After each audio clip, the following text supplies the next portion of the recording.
Hey, it's Jessie with Time 414. So I need to apologize. This was the week we were going to be changing our video schedule. And, the next few weeks are going to kind of change. We're going to keep it to a week. But I had said Wednesday and Friday, and here we are on Friday. Wednesday, I had a video ready to go, and I looked at it, and honestly, I didn't like it. So I didn't post it, and then I felt a little bit defeated. So I didn't, it took me a couple days to recover from that feeling. So now it's Friday. Now there's a video, and then I'm going to put one up tomorrow too. So this week, instead of Wednesday and Friday, we're going to do Friday and Saturday. So next week, I think I just said next week, but I meant this week. Next week, we're going to try for the Wednesday and Friday. And again, this is just going to be a few weeks to see which hit better, which are reaching the most people. When I tried to do some research on the best posting day and times, it really kind of depends on who's watching. I found a few things that said like point blank, this is it. And then I know some of the people that I watch and some of the people that my husband watches, and that doesn't fit. And it really depends on what you're watching. I don't watch the same things as he does.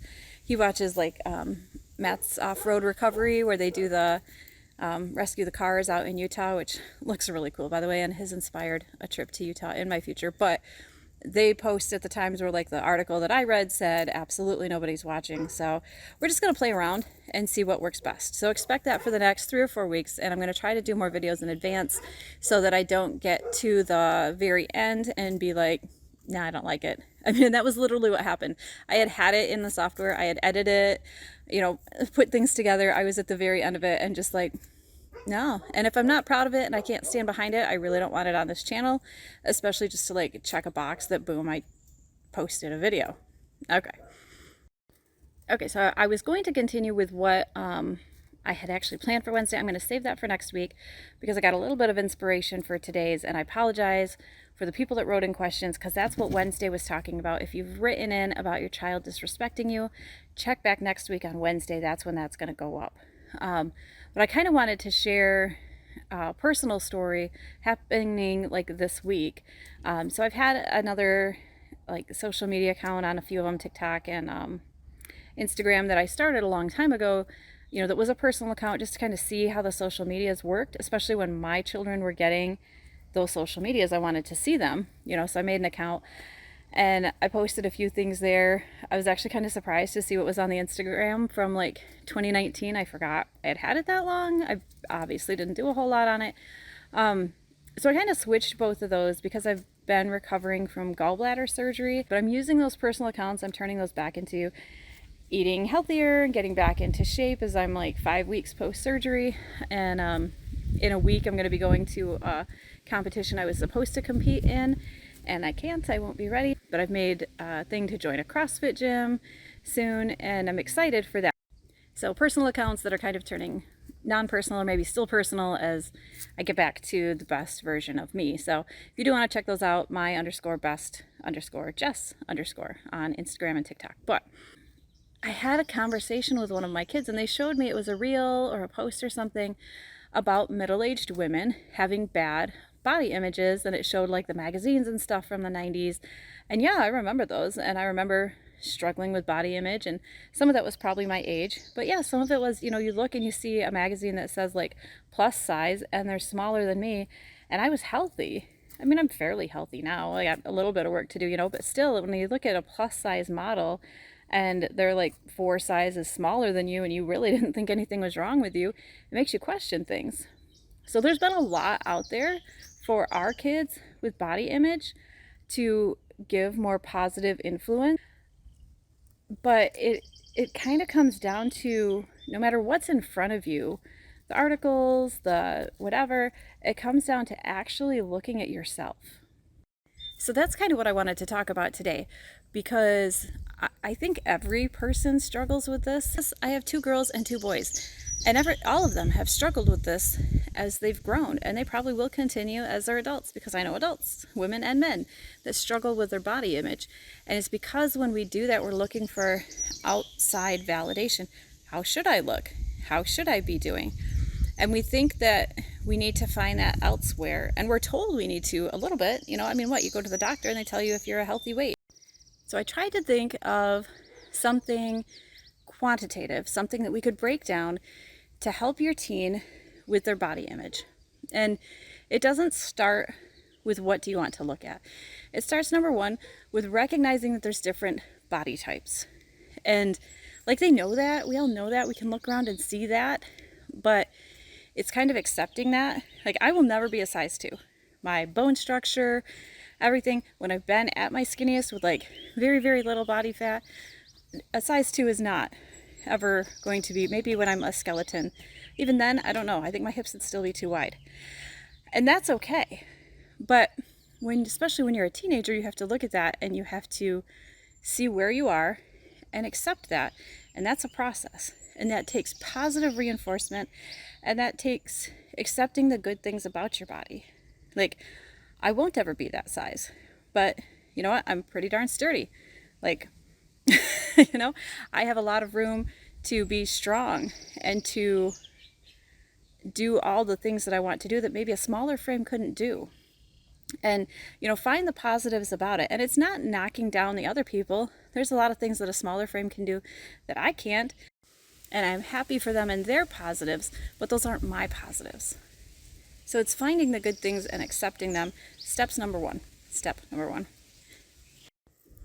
Number 2 is for them to set goals. And I'm not talking the size goals, obviously, because we just kind of, if we're accepting, we're not then turning around and making a goal against that, But like, what do you want your body to be able to do? Like, I want to be able to hike up a mountain. So for that, I need endurance, and I need muscle, and I need lung capacity.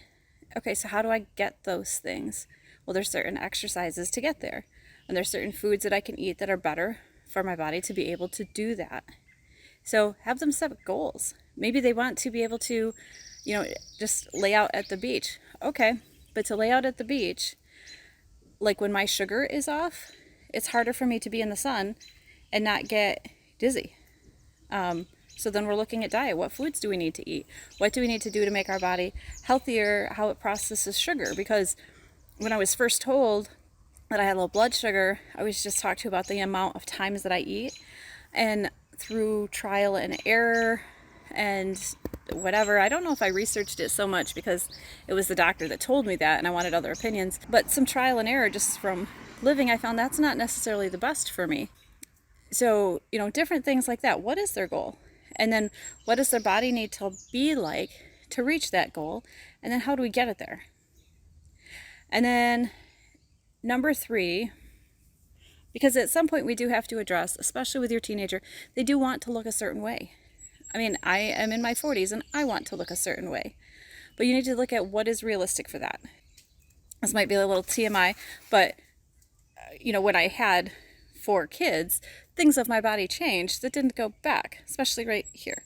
So some of my shirts that were super cute, I couldn't wear anymore. And I found out really quickly, there's certain styles of shirts that look better on smaller chested and certain style of shirts that look better on bigger chested people. And that's just how it is. My mom is under 5 feet and she likes the long sweaters, but she says she hates how they look on her because they're so long, they kind of go down to her ankles when they're supposed to be, ones that just go under your butt.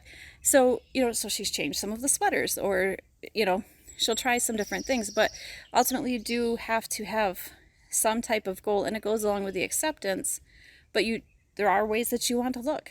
So how can we get there in a healthy manner with considering first your body style and what your goals are? And, and hopefully we can come across that in a healthy way. And these are just things I came up with in the course of a couple days since my daughter showed me that thing.